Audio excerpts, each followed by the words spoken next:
রোহিঙ্গাদের জন্য আলোচিত মানবিক করিডোর ইস্যুতে বেইজিং জড়িত নয় বলে জানিয়েছেন ঢাকায় নিযুক্ত চীনের রাষ্ট্রদূত। তবে রোহিঙ্গা প্রত্যাবাসনে চীন সহযোগিতা করবে বলেও জানান তিনি। ভারত পাকিস্তানের মধ্যে উত্তেজনা প্রশমনে সন্ত্রাসবাদের অভিযোগের নিরপেক্ষ তদন্তের ওপর জোরও দেন রাষ্ট্রদূত। বাংলাদেশ চীন সম্পর্কের ৫০ বছর উদযাপনের অংশ হিসেবে Bangladesh institute of international and strategic স্টাডিজের এ আয়োজন। ৫ দশকে ঢাকা বেইজিং সম্পর্কের নানা বিষয়ের পাশাপাশি সেমিনারে ভবিষ্যৎ সম্ভাবনার কথাও তুলে ধরেন বিশেষজ্ঞরা। বাংলাদেশের অর্থনৈতিক মেগা প্রকল্প ও অর্থনৈতিক স্বার্থ সংশ্লিষ্ট প্রকল্পগুলো এগিয়ে নিতে চীনের সাথে সুসম্পর্কের বিকল্প নেই। তবে দুপক্ষের মতামত ও কৌশলগতভাবেও সুসম্পর্ক থাকা উচিত, কিন্তু বাংলাদেশের স্বার্থ নিশ্চিত করতে হবে সবার আগে।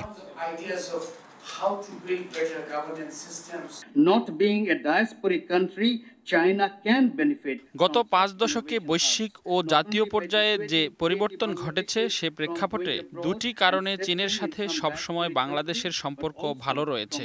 চীন কখনো রাজনীতিতে হস্তক্ষেপ করেনি, আর বাংলাদেশের সকল অংশীদারের সাথে সুসম্পর্ক রেখেছে।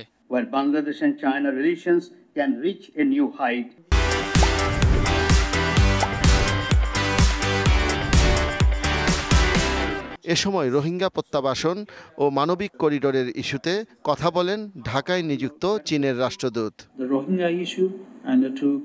মানবিক করিডোর ইস্যুতে চীনের জড়িত নেই। এটি জাতিসংঘ ও বাংলাদেশ ও মিয়ানমারের বিষয়।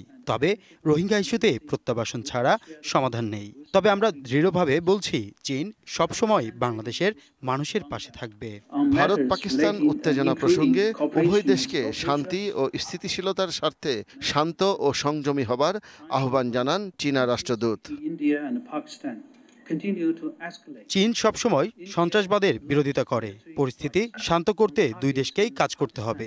আমরা একটি নিরপেক্ষ তদন্তের জন্য দ্রুত উদ্যোগ নেওয়ার আহ্বান জানাই। বাংলাদেশের স্থিতিশীলতা, উন্নয়ন ও সংস্কারে বেইজিং ঢাকার পাশে থাকবে বলেও জানান তিনি। শাহ ইমন, ডিবিসি নিউজ, ঢাকা।